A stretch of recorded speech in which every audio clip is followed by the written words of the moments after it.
Bonjour, bienvenue à ce samedi et cette méditation qu'on veut partager avec chacun d'entre vous. Alors, je suis accompagné de Summer. Bonsoir. Bonjour. Bonjour, bonsoir. Et avec Daniel. Je choisis le bonsoir. C'est ça. Alors, on ne sait pas à quel moment vous regardez cette émission, mais en tout cas, c'est normalement le samedi. On est dans ce temps de Pâques. Voilà, on a eu hier une méditation autour justement de ce vendredi et ce côté trompe-l'œil que peut avoir eu la croix et que peut avoir la croix parfois aussi et des moments dans nos vies difficiles.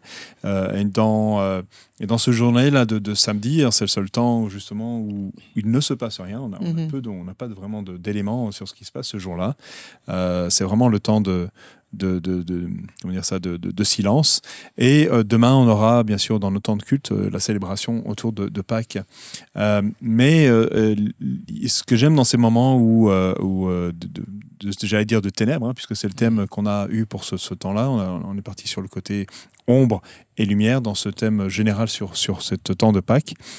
C'est que dans les temps d'ombre et dans les temps de ténèbres, il y a un temps d'attente de quelque chose qui va venir.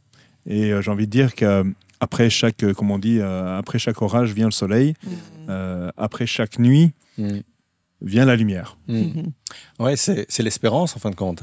Je pense que le chrétien doit être constamment habité par l'espérance, attendre toujours un jour meilleur. Et tout le christianisme est basé sur l'espérance. Et même quand on regarde dans l'Ancien Testament, je pense dans les psaumes, où il est dit que même les animaux, la nature, s'attendent à Dieu.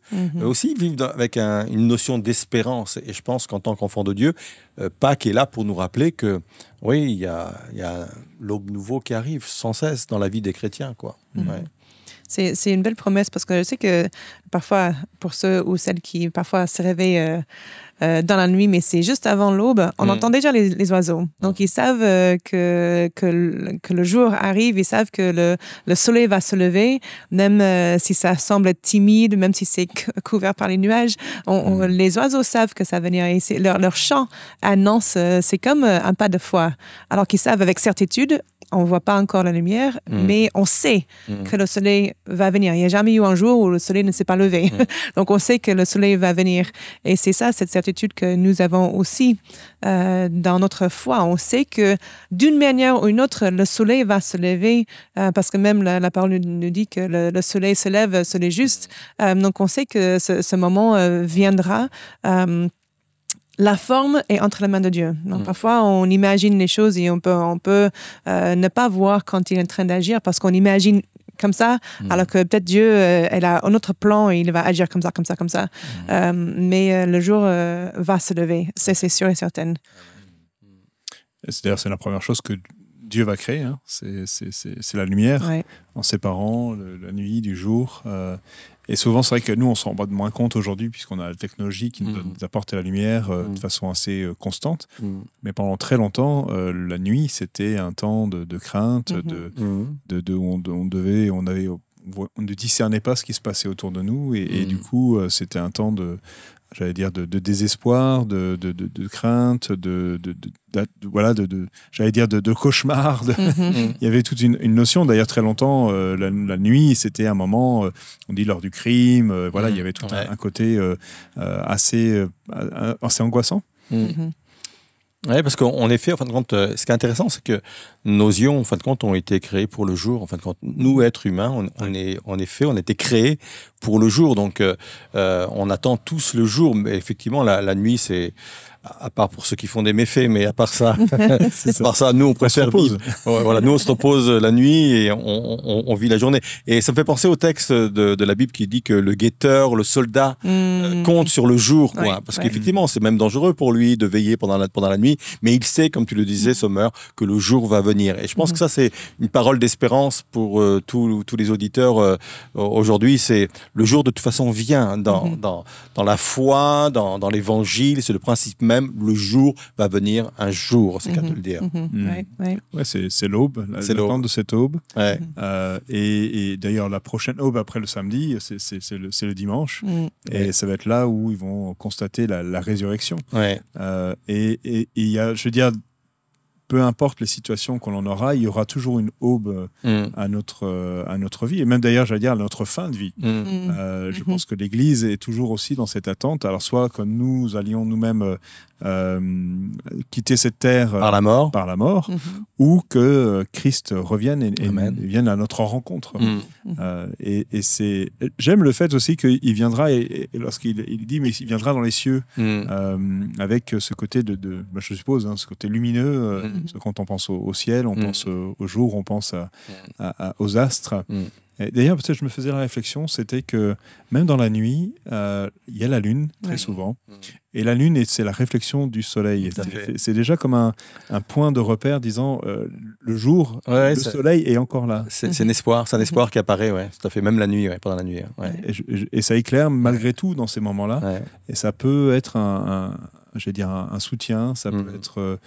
et je pense que dans ces temps-là, de moments difficiles, Dieu nous rappelle qu'il est là malgré tout.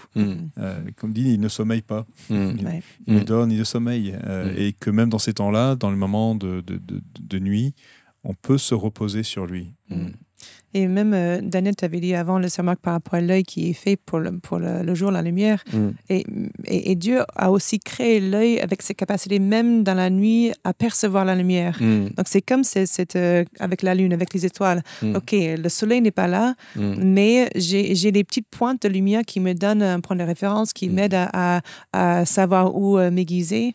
Et l'œil va chercher les points de lumière qui existent, qui sont là, comme quelque chose sur lequel je peux m'accrocher et continuer à avancer. Et c'est encore cette pas de foi. Même si le soleil n'est pas là, OK, il fait nuit, mais je peux percevoir les petites lueurs quelque part et puis ça va me guider jusqu'au bout. C'est angoissant quand on est dans un endroit où il n'y a vraiment rien, mais noir total.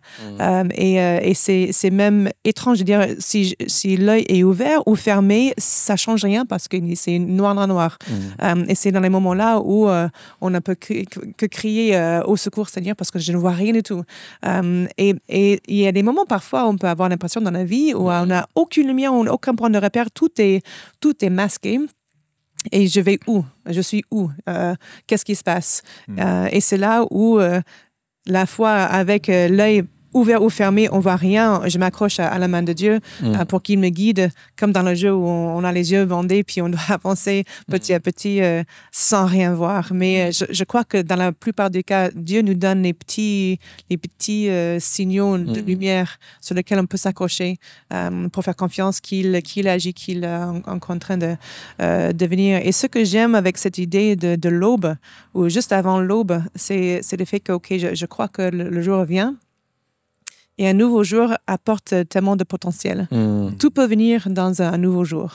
Même si hier, c'était horrible, même si j'ai complètement démoli les choses que j'aurais voulu construire, même si ce n'était pas constructif, même si je regrette plein de choses. OK, aujourd'hui, c'est un nouveau jour. On repart à zéro. Je repars à zéro. J'ai le potentiel devant moi de tout remettre à plat et continuer, avancer, construire et ne pas rester sur l'échec d'hier. Et ça, c'est la beauté de cette idée de l'aube. Que, OK, peut-être j'ai des regrets sur hier, mais aujourd'hui, c'est nouveau. J'ai l'occasion maintenant d'entrer dans quelque chose de nouveau. Que Dieu, il m'attend ici, aujourd'hui aussi. Je pense qu'il faut faire une grande différence entre l'espoir et l'espérance. Parce que l'espoir, elle est hypothétique en fin de compte. J'espère que ça va bien se passer. Et je pense que le chrétien ne doit pas être nourri d'espoir, mais d'espérance. Et la Bible dit que l'espérance, c'est un ancrage sûr, quoi, et solide. Et c'est ça l'espérance qui doit habiter vraiment les chrétiens. On passe par des moments effectivement compliqués, difficiles. Notre période est difficile, mais on sait aussi que Dieu a des projets pour ce temps-là. Mais en plus, comme tu le disais, on sait que ce monde est appelé à disparaître et qu'une nouvelle terre, de nouveaux cieux vont apparaître. Le Seigneur Jésus-Christ va venir chercher son Église. Et ça, c'est une expérience glorieuse qui prend sa racine dans les paroles de Jésus, comme la résurrection avait pris ses racines dans les paroles de Jésus, parce que Jésus avait annoncé à ses disciples ce qui allait se passer. Il avait dit qu'il allait mourir, mais il avait dit en plus que le troisième jour, il ressusciterait.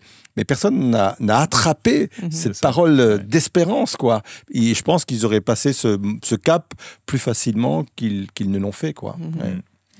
Ouais, c'est ça aussi qui est, enfin, le côté de nouveau commencement. c'est aussi, je pense, dans nos vies de croyants, ou peu importe, on sait qu'on a des moments où on ne va pas être à la hauteur. Ou comme les disciples, là, dans cette situation, on oubliait des promesses de Dieu, où on s'est entré dans des temps de crainte, de peur, alors qu'on avait eu tout ce qu'il nous fallait pour qu'on puisse en sortir. Mais de voir comment Dieu, Dieu a donné un nouveau commencement à chacun de ses disciples pour leur dire, vous n'avez peut-être pas saisi tout ce que je faisais, mais je vais à votre rencontre, et c'est ce qu'il va faire. On va découvrir ça dans les prochains jours.